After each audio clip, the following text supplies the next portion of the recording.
Hello guys, my name's Sylvia and this is my very own mother-in-law story.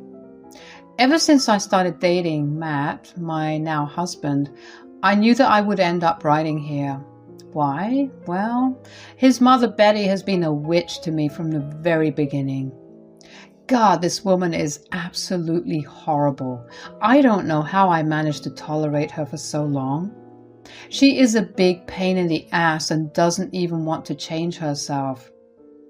It all started when we met. Betty is an extremely judgmental and ignorant person who thinks she is better than everyone. In reality, she has a low-paying job and relies on her son Matt for financial help. When I met Betty, she seemed to be very unimpressed with me. That was okay since she didn't even know me yet. But it slowly became clear that her opinion wouldn't change at all. She said, "So, my son tells me that you work from home? I don't know what kind of job allows work from home anymore. I bet it doesn't pay above minimum wage." No, Betty, it does pay pretty well. I managed to earn $80,000 a year. I think it's pretty good enough. I don't need to be at the office for this work. Wow, they pay that much to lie around the house and be lazy. I didn't know that. I guess people nowadays don't have proper work ethics to go to the office. Not everyone can be hardworking like me.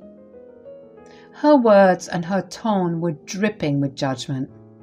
I realized soon enough that she thinks I'm beneath her and her son. Surprisingly, she never said that I didn't deserve her son. She simply kept putting me down while showing me that she was a rich and cultured woman. It was strange and annoying, but it got even stranger.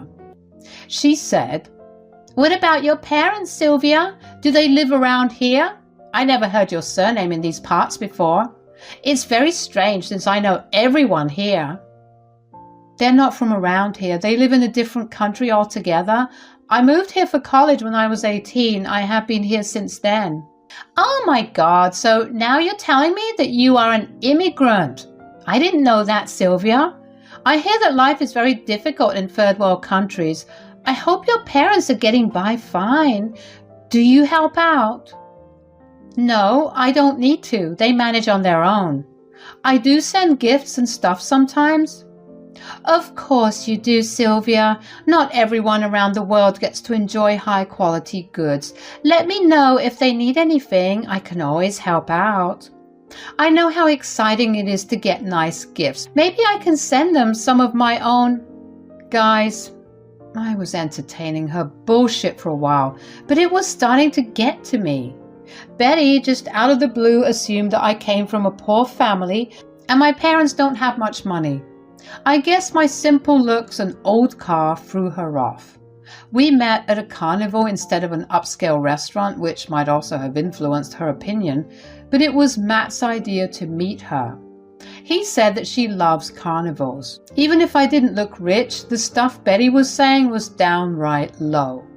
Matt was off to bring us food, so I was stuck dealing with Betty on my own. As soon as Matt was back, Betty kept inappropriate comments and opinions to herself. When we were returning home, I did talk to Matt about these problems. I knew that I had to tell him the first day so that he knew how long it had been going on. I said, "Matt, I don't think I can be close to your mom after this. She is extremely judgmental and I don't think I can look past her behavior." "I'm so sorry she said these things to you, Sylvia. I wish I was around to defend you. Mom has always been like this. There is nothing I can do about it. Can you at least be civil with her? That will do for me." "Yes, I can do that, Matt. I tend to have thick skin, but your mom can be intense. I will try my best, though, I promise." And I did try my best, trust me, guys. I put up with Betty's behavior for a long time. I did everything to make sure not to scream at Betty for being such a snob. It was freaking irritating to hear Betty talk highly of her while assuming that I am a dumb girl from a poor country. After a while, I seriously couldn't stand her anymore. So with a little push from my friends, I decided to distance myself from her. That apparently angered Betty because she thought that I was being a bad daughter-in-law. It was a complete mess and Matt didn't know what to do, so I took matters into my own hands and started to be careful around Betty. I never indulged her or protested when she patronized me. She happily blabbered about my underprivileged upbringing and seemingly bad condition while I remained silent. Things went well for a few years until me and Matt got engaged. We started to plan our wedding and Betty made a whole show about how important it is for me to hold a grand wedding for the sake of her reputation. I rolled my eyes at that. She didn't contribute a cent to the wedding, but complained about how cheap we were being with our choices. Instead of helping out, she actually pestered Matt to buy her a new car so that he couldn't spend as much on the wedding. Yes, she wanted Matt's money all to herself. The worst happened when a cousin told me and Matt how Betty planned to humiliate me at our wedding by gifting me her used car because I couldn't even dream of ever owning something that expensive. Matt refused to believe that his mom could be so cruel, but I knew that it sounded like something Betty would do, so I made a plan. I called up my parents and said, "Mom, Dad, my mother-in-law wants to humiliate me at my wedding by gifting me a used car. She is convinced that I am a good-for-nothing woman who can never buy good things in life, and she wants my guests to know that as well." "She sounds like a nightmare, Sylvia. Why does she think that you are destitute? Did you say something of that sort?" "No, I simply told them that you guys live in a different country and I came here for studies. That made her think that we were poor and belonged to a third world country. This woman is nasty, Dad." "My God, she is something. I wonder how she ended up raising such a sweet man like Matt. I see no similarities between the two at all. What are you going to do about this situation, Sylvia? Do you want to confront your mother-in-law?" I did think about it. I wanted to confront Betty and just unload on her. She had no right to behave in such a horrible way all these years. Yes, I didn't give her full information about my background, but that was because it is none of her business. Matt knew it all, and that's enough. Betty didn't even care to ask. She simply assumed the worst and ran with it. Her false assumptions made her feel superior to me, and that was good enough for her. I wanted to confront her and shatter her big ego, but I didn't do that. I had better plans. If she decided to try and humiliate me at my wedding, we didn't deserve to be confronted in private. So I said, "Actually, no, Mom and Dad. I don't want to confront her in private. She does not think twice before trying to embarrass me in front of everyone. Why should I care about her feelings and confront her in private?" "Then what do you plan to do? We will keep you in any way we can. You just need to tell us." "That's right. We will do our best. We don't want you to take unnecessary stress. Planning the wedding is stressful enough." "Thanks, Mom and Dad. This is why you are the best. Matt still has some hope that Betty won't pull her evil plan at our wedding, but I have my doubts. So I made a plan. If Betty really does humiliate me at the wedding, I will give you a signal to go ahead with the plan." I told my parents the plan and they were happy with it. I didn't inform Matt because it actually didn't concern him as much. Plus, he was still deep in the fog to realize what a horrible person my mother-in-law was. So I didn't tell him about the plan. I knew that Betty would not control herself and fall into my trap. If she thinks she can get away with humiliating me, she has another thing coming. On the day of my wedding, everything went perfectly as planned. The day was going great and we were all having a blast. Me and Matt were super happy and excited to hear everyone's speeches at the reception. It was then that Betty decided to make her appearance on the stage. She took the mic and went on and on about how she was happy for her son and how much she struggled to make this day happen. It was boring and had this odd me vibe. But just when I started to get bored, she declared her gift to me in front of everyone. She said, "So I have decided to give you, Sylvia, dear daughter-in-law, my old car as a wedding present. I feel so good to give you something you couldn't even dream of. To be honest, this car has been my baby for over 5 years. It's a damn good car and all. But now that my son has promised to buy me a new car, I thought you should have it and consider it your wedding present from me. I'm sure you will be thrilled to own such a nice car.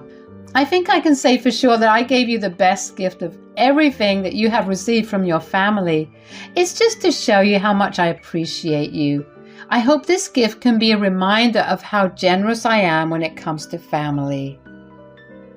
Betty went on and on about how she must have changed my life by giving me a freaking used car. The way she spoke about me and my family was patronizing and downright appalling. I didn't know why she thought that I didn't come from a good household. My parents don't live in the same country as me, so Betty has never met them before the wedding.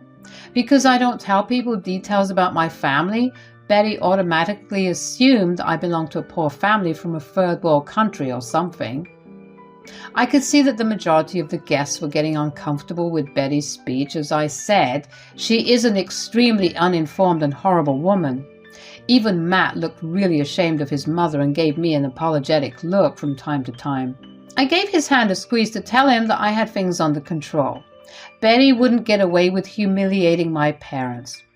I winked at my parents, who also returned my smile to tell me that they knew what to do.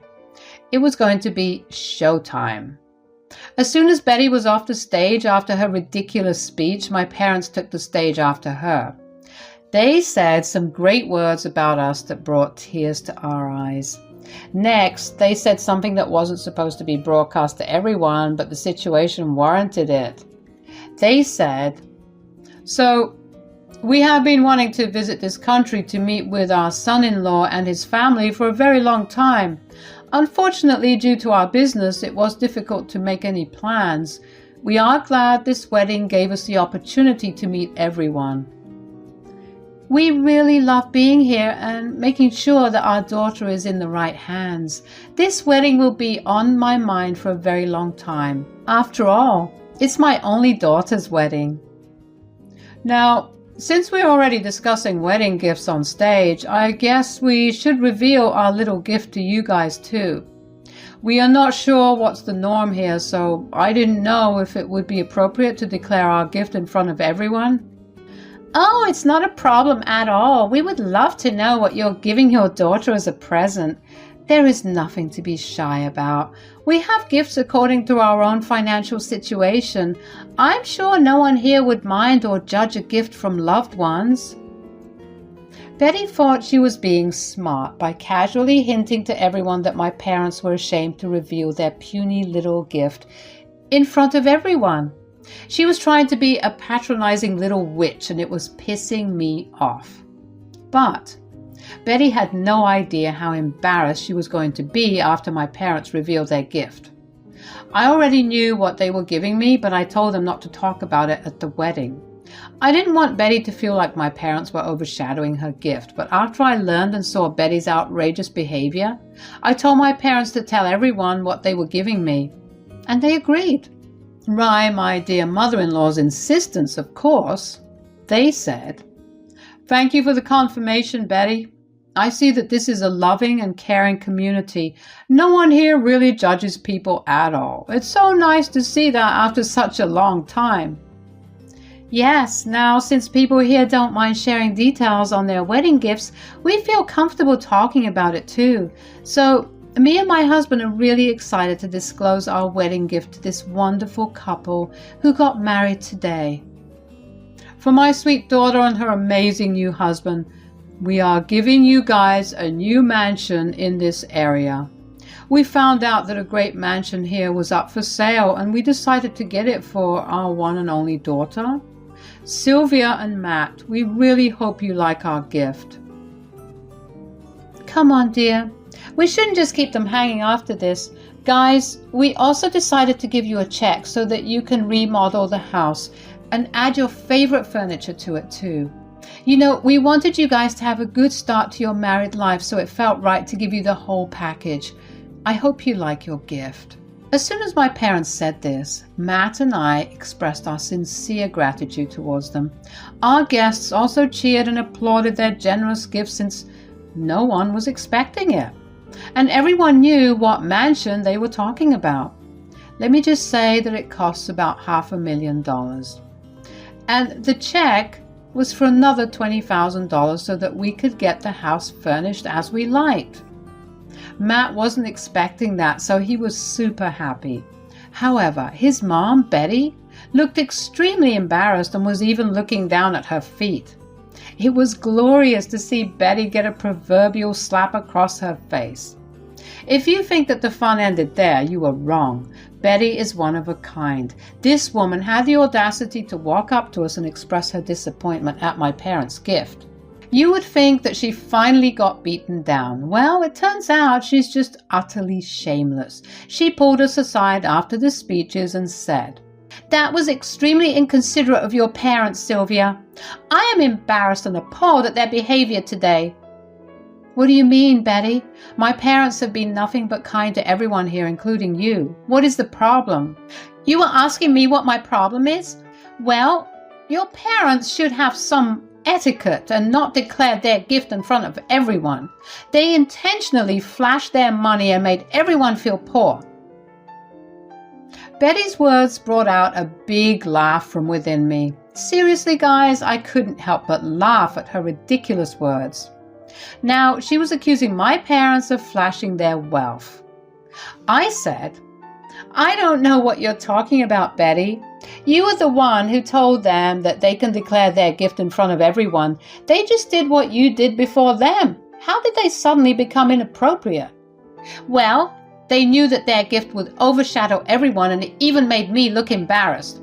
This is not done. Your family intentionally humiliated me."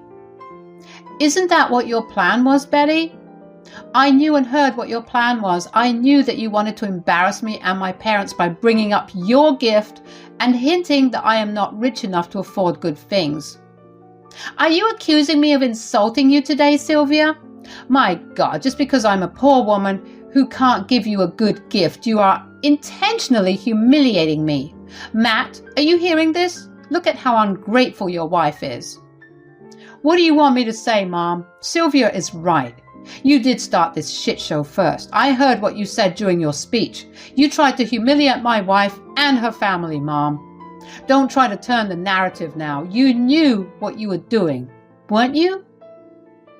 Immediately, Betty knew that she had messed up and got caught.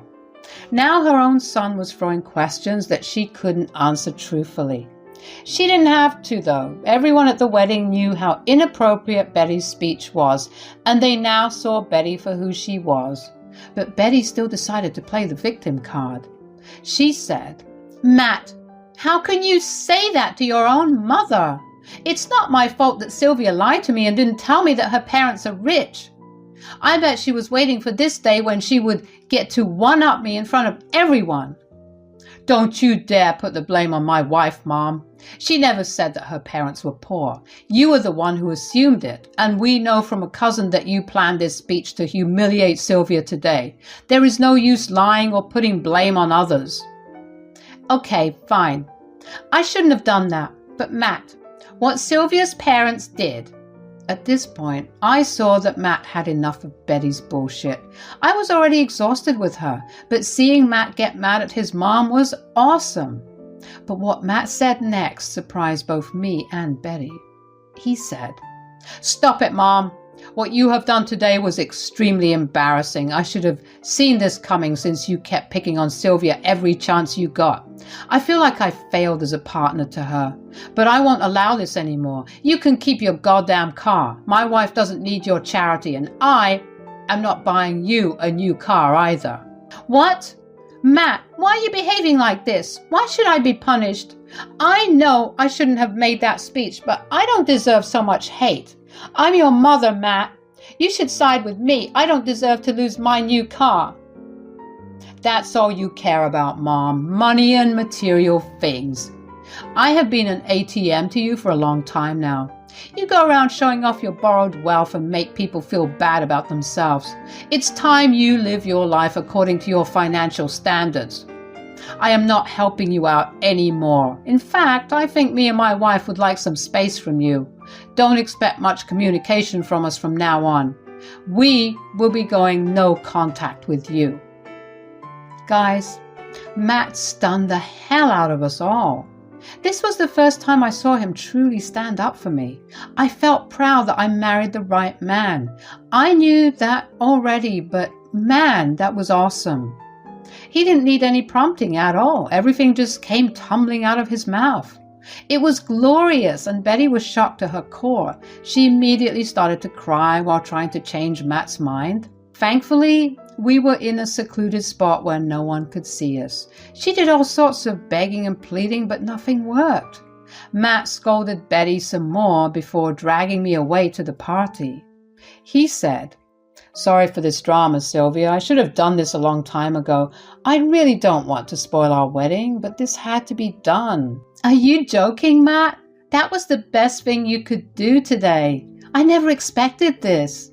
You don't have to keep your word, but I still appreciate it." "I plan to keep my word, Sylvia. Mom had been nothing but nasty to you. I never did anything substantial to make her stop. Now it's time I take a stand. We will start a new family, and I don't want Mom's negative presence in that." "I love you so much, Matt. Thanks for doing this for us. Trust me, I will remember this." I meant every word. My wedding wasn't spoiled as Betty had planned. Instead, it became one of the best days of my life. I was able to show Betty her place and get her toxic presence removed from my life. I didn't see the day getting any better, but it did, you know. Turns out people took the gift declaration a little too seriously. Our best friends finally revealed that they were funding our honeymoon. We already booked everything and they knew how much we were spending. They actually decided to give us that amount so that we could do something else with it. Betty's own mother ended up showing me the heirloom necklace that she was supposed to give me in private. Betty was getting more and more embarrassed as time passed. She kept crying in a corner, but no one went to ask her what was wrong. Her plan backfired horribly while I had a blast. Want to know what happened next? Well, true to his word, Matt went low contact with his mom. He ignored all her texts and only told her to contact us for emergencies. Betty didn't like it, of course. We also refused her car, which she couldn't give us anyway since Matt wasn't buying her a new one after all. He also stopped sending her money completely. We had an amazing honeymoon and moved into the new mansion just a month after our wedding. Betty wasn't even allowed a tour of the house or given a key. She complained, but again, no one listened to her. My parents actually ended up bettering their relationship with Matt. They already loved him, but seeing his new shiny spine, they were even more thrilled. From the money Matt and I saved by not paying his mom, we take tours to visit my parents when we can. Betty is miserable since she had to downgrade her lifestyle. She doesn't flaunt her money anymore and is desperate to have her son back. But her son is happy having only me around and has expressed his desire to stay that way, even in the future.